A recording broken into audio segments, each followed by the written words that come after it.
There's a conflict playing out right now that most of us don't even see. It's not happening on the streets, not in the traditional sense. It's happening in the invisible world of satellites, data streams, and code. We're talking about Iran and a massive information war that is absolutely raging. And, well, the first major battle has just been fought. And it's a shocker. So get this. The centerpiece of this whole story is that Elon Musk's Starlink, the satellite internet system that was literally designed to be unblockable and censorship-proof, was, well, blocked. And not just blocked, but effectively shut down by the Iranian government. So that's the big question, right? How on earth did they pull that off? And maybe even more important, what does this insane technological showdown tell us about the much larger shadow war being fought over the future of Iran? Okay, let's dive in. All right, first up, the Starlink takedown. To really get what happened, you have to understand the scale of this thing, because this wasn't just some minor service disruption, not by a long shot. The numbers here are just staggering. According to our source material, Iranian authorities, apparently with some outside help, managed to jam and block up to 80% of the Starlink service in the country. We're talking about the very terminals that were secretly smuggled in to get around the government's own internet blackouts. And this is really the heart of the matter. Taking down Starlink wasn't just a technical victory.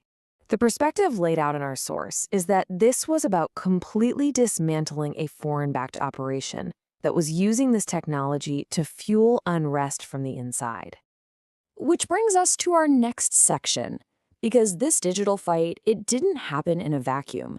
To really understand it, you have to look at what was happening on the ground, a nation completely on edge.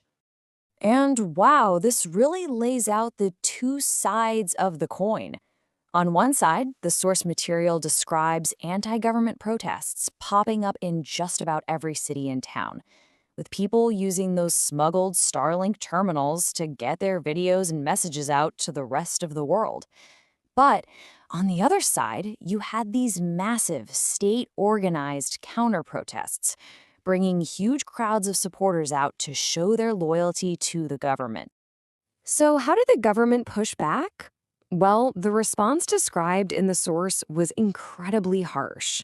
We're talking about complete internet blackouts for everyone else, the use of force against protesters, huge numbers of arrests of people being accused of being foreign agents, and even reports of executions being carried out without a proper trial. So all of that brings us to the bigger picture. What was this grand strategy that taking down Starlink supposedly derailed? The source alleges there was a very specific four-step plan in motion, something it calls the regime change playbook. And here's how that alleged playbook was supposed to work. Step 1, you smuggle the tech in. Step 2, you give the protesters a direct, uncensored line to the outside world. Step 3, you use that line to blast their videos everywhere, amplifying the message. The alleged end goal? To use information itself as a weapon to destabilize the government from the inside out. And that is the whole ball game right there. By figuring out a way to neutralize Starlink, Iran didn't just win some tech skirmish. The argument is that they pulled the plug on the entire operation. They took out its most critical piece. But this story gets even bigger, because this wasn't just happening in a bubble. This conflict has apparently pulled in global superpowers, turning Iran into something like a new global chessboard, a really high-stakes proxy fight. And here are the two sides, laid out plain and simple. The source material positions the United States and Israel as the key players supporting the protest movement. And then, on the other side of the board, providing what's described as critical tech and political support to the Iranian government, you have China and Russia. And China, well, they weren't being quiet about it.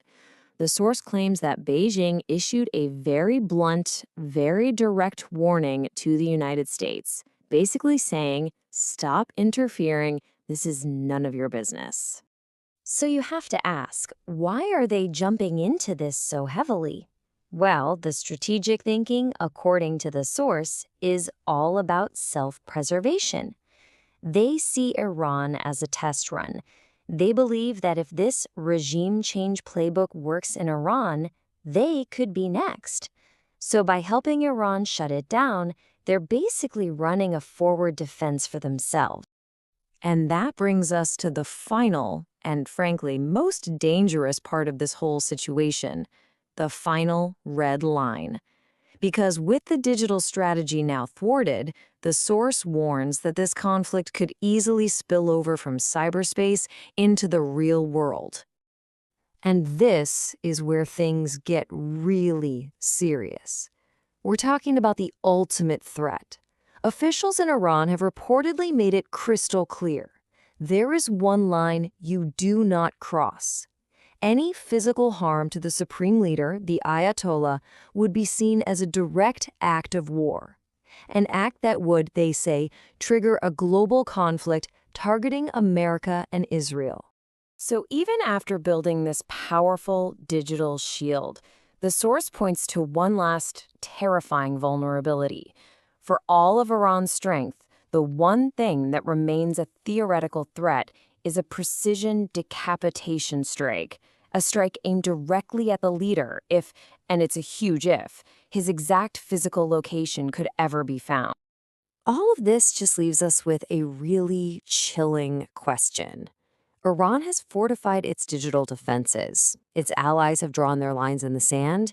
So with the information more basically at a stalemate, you just have to wonder, what happens when the only moves left to make on the chessboard are the physical ones?